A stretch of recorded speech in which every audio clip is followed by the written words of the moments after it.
김영 목사님께서 영광의 관을 얻으리라 제목을 말씀을 선포하실 때 큰 은혜 받으시기 바랍니다. 할렐루야. 네. 앞뒤 인사드리겠습니다. 예수님의 이름을 사랑합니다. 예수님의 이름으로 사랑합니다. 할렐루야. 여러분 잘 지내셨죠? 네. 항상 저희 교회에서 설교할 때는 안 떨리는데 여기만 오면 떨립니다.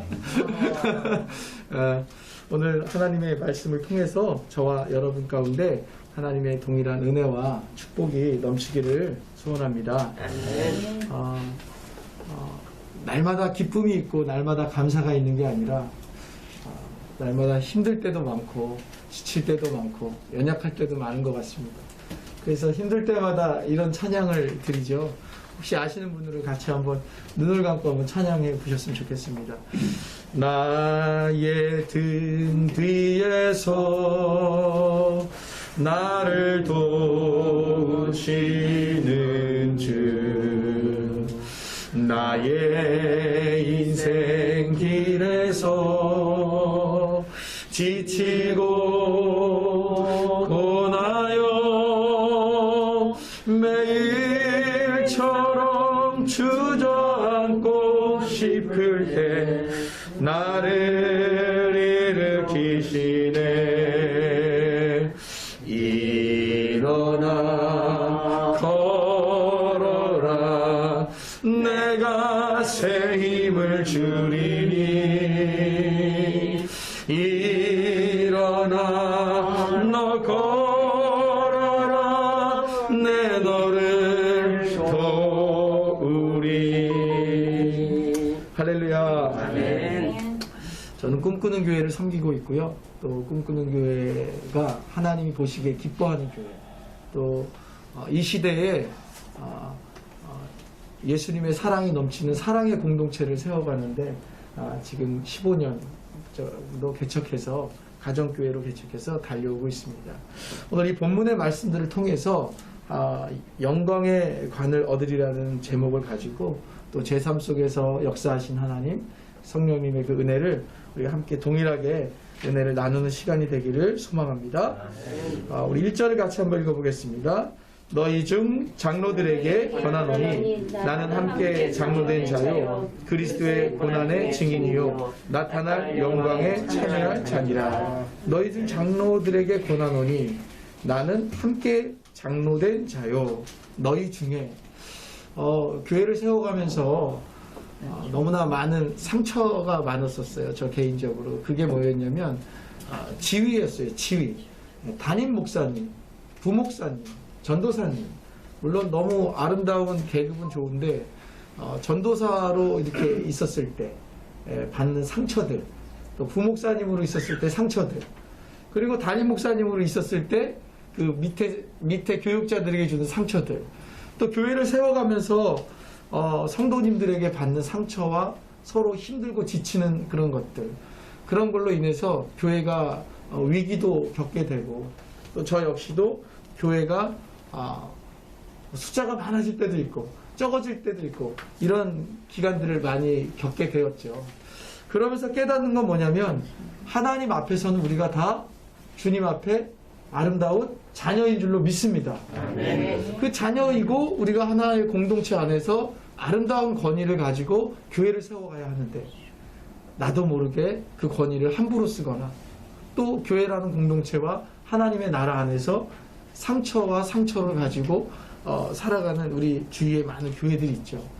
저는 지금도 꿈꾸는 것은 하나님, 우리 꿈꾸는 교회가 우리 교회뿐만 아니라 한국에 있는 많은 교회들이 정말 하나님이 기뻐하고 주님이 기뻐하는 거룩한 교회가 되길 원합니다.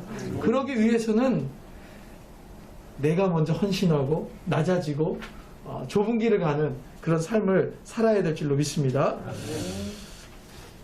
그 그리스도의 고난의 증인이요 나타날 영광에 참여할 자니라.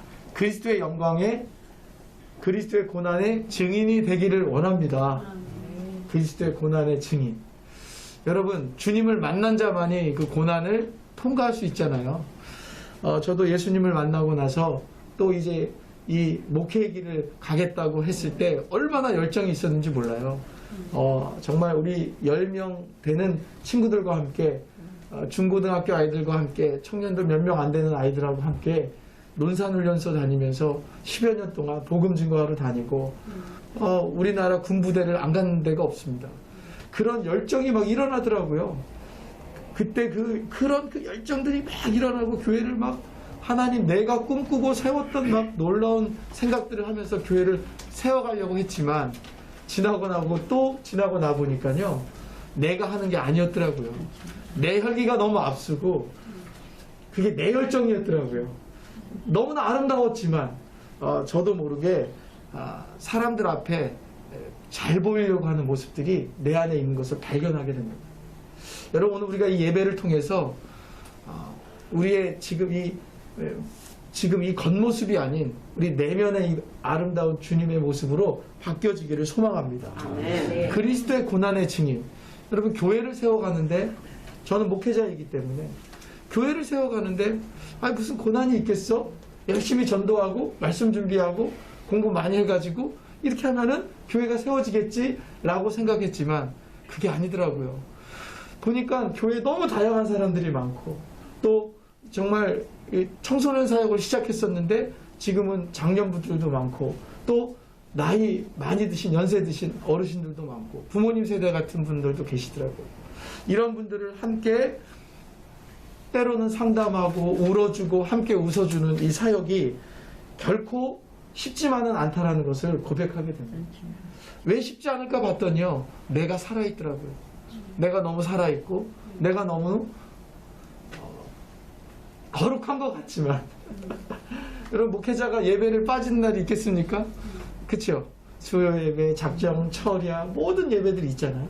그렇지만 그때의 모습이 아닌 내가 정말 주님과 홀로 섰을 때 그런 모습 가운데 제 안에 그런 고난들을 겪게 됩니다.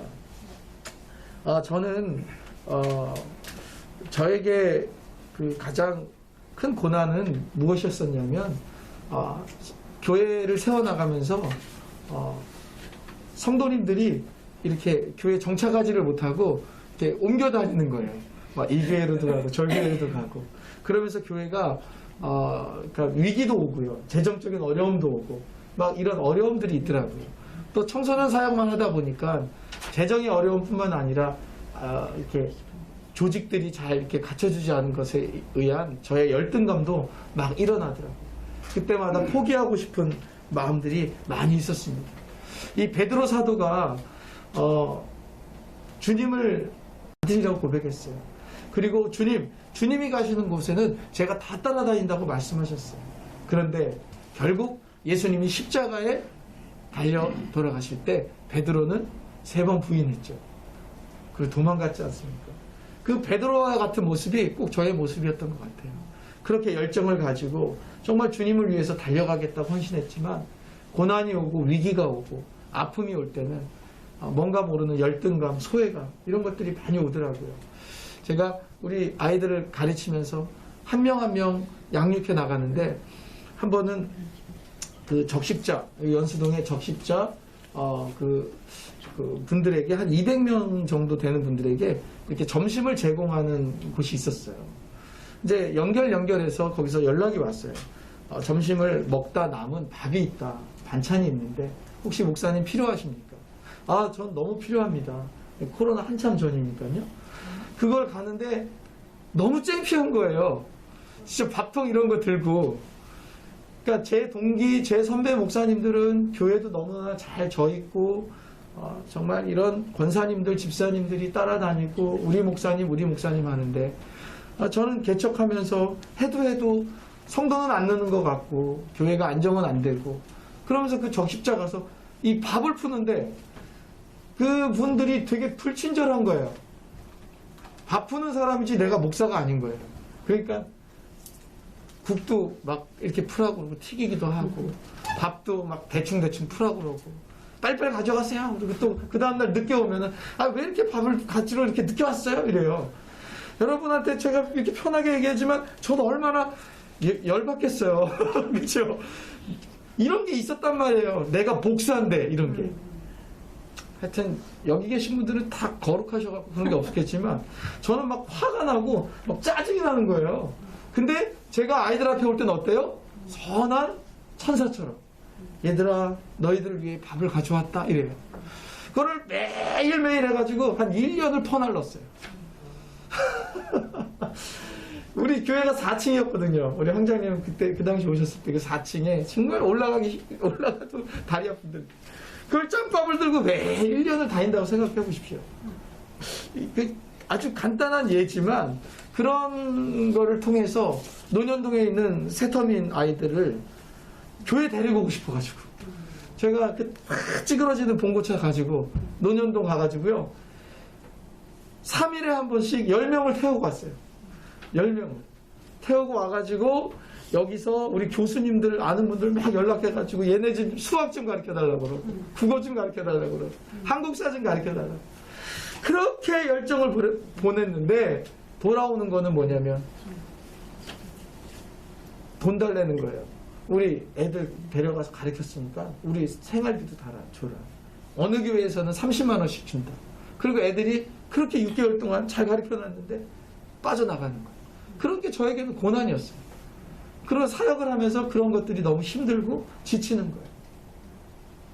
또 어떤 날은 제가 뭐 지금도 하나님의 선한 뜻이 있어서 현장에서 일하는 그런 사역들을 하지만 예전에는 제가 현장 나가서 일을 하면요 어떤 분은 지나가면서 저보고 그래요. 저 2단 아니야? 저 목사 2단 아니야? 목사가 왜 저래? 양복 입고 항상 말씀에 서야지. 항상 무릎 꿇고 기도를 해야지. 저 맨날 청바지 입고 밥통 들고 다니고 막 이런 얘기가 듭니다. 여러분 제가 오늘 이 설교를 할 때 제 삶에 있는 말씀을 저는 나누고 싶어요. 할렐루야. 아멘. 저에겐 그런 게 고난이었어요. 그리고 교회는 우리 교회는 이렇게 멀쩡한 사람들이 안 오는지 너무 속상한 거예요. 기도할 때 이렇게 기도합니다. 주님 좀 멀쩡하고 정말 우리 박 보좌님, 보좌관님 같은 정말 이렇게 볼 때도 품위가 있고 이런 장로님들, 권사님들, 집사님들 좀 보내주십시오. 나한테 이렇게 기도했다니까요. 너무 힘드니까. 네.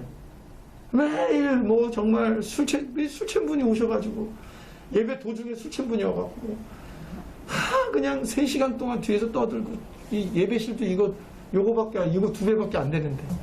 그래서 생각해 보십시오. 그런 사람들이 오는 거예요. 그런 집사님의 아들이 오고 또 이렇게 방황하는 친구들이 계속 저의 개척 시절에 계속 오게 되었습니다. 그런 과정 속에 하나님께서는 그 고난의 증인으로서의 그 삶을 살도록 하나님 계속 저를 헌신시켰죠. 훈련시켰죠. 우리 2절을 같이 한번 읽어보겠습니다. 2절. 너희 중에 있는 하나님의 양무리를 치되 억지로 하지 말고 하나님의 뜻을 따라 자원함으로 하며 더러운 이득을 위하여 하지 말고 기꺼이 하며 하나님의 양무리를 치되 억지로 하지 말고. 할렐루야. 지금 이 시대 코로나가 지났는데요. 코로나 시대인데 그러면 이렇게 이런 과정들을 통해 그리스도의 고난들을 통해서 하나님이 제게 주신 건 뭐냐면 교만함을 내려놓게 합니다. 사람들 앞에 보이는 어떤 거룩한 모습에 대한 잘못된 이런 모습들을 철저하게 훈련시키시더라고요. 지금도 마찬가지죠.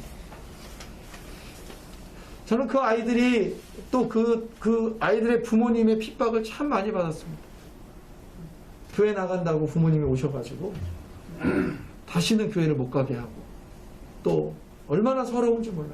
교회도 조금하고 그런 시기에 그런데 하나님께서 그까지 나를 내려놓고 그냥 정말 내 모습 이대로 한 사람 한 사람을 대하고 함께 나갈 때 그 친구들이 또 우리 지금의 성도님들이 또 세워지게 되고 할렐루야 또 4대가 교회를 나오는 그런 축복을 경험하게 되었습니다. 그래서 저는 주일마다 너무너무 행복해요. 저는 행복한 목회를 하고 있어요. 왜냐하면 너무너무 신기합니다. 야, 어떻게 저렇게 허랑방탕한 친구의 가정에 4대가 여기 와서 예배를 드리고 있어요. 양무리를 치되 억지로 하지 말고 하나님이 자기에게 우리 각자에게 주신 사명이 있고 소명이 있는 줄로 믿습니다. 그걸 따라 끊임없이 기도하면서 하나님이 주신 은혜를 가지고 나아가는 것이죠. 예배라는 게 무엇일까요? 오늘 이 자리에 이 토요일마다 모여서 예배하는 이 시간 하나님이 받으실 줄로 믿습니다. 더 나아가서는 이 시간 이후에부터의 우리의 삶이 우리가 있는 어디든 그곳에서 하나님의 영광을 나타내는 그런 축복의 믿음의 사람들이 되기를 원합니다. 제가 한 가지 또 간증을 준비한 게 뭐냐면요. 제가 목사님들하고 이렇게 현장 일을 많이 하잖아요. 지금도 계속하고 있고. 고백할게요. 제가 늘 주일마다 예배단에 서기 전에 기도하는 게 있어요. 뭐냐면 하나님, 제가 어느 분에게 또 그렇게 인상을 팍팍 썼습니다. 여러분, 이게 우리의 삶 아닙니까? 그렇죠? 우리 교회는요 늘 이렇게 수요일 금요일날 이런 설교를 제가 합니다. 여러분, 수요예배 금요예배 와서 극장에 오셔서 잘 준비된 한 편의 영화를 보고 가지 마십시오. 권사님, 왜 여기 오셔갖고 예배의 관중이 되어서 가시려고 합니까? 권사님의 삶을 나누십시오. 권사님이 노인정에 가서 불평했던 거, 원망했던 거, 아니 또 감사했던 거 나누고 가십시오. 그게 교회입니다. 할렐루야. 양무리를 치되 억지로 하지 말고 하나님의 뜻을 알아 자원함으로 더러운 이득으로 하지 말고 기꺼이 하며. 저희 공동체 안에 저희 예배는 그런 예배입니다. 삶을 나누고 자기의 준비되지 못한 모습들을 회개하고 그러면서 하나님께서 교회를 세워가신 것을 보게 됩니다. 3절을 같이 한번 읽어보겠습니다. 맡은 자들에게 주장하는 자세를 하지 말고 양무리의 본이 되라. 할렐루야.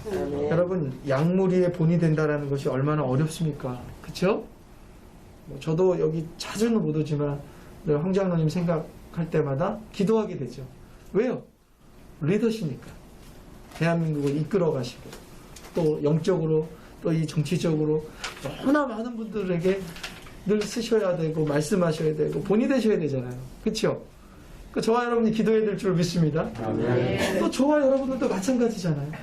저도 우리 꿈꾸는 교회의 양규영 목사입니다.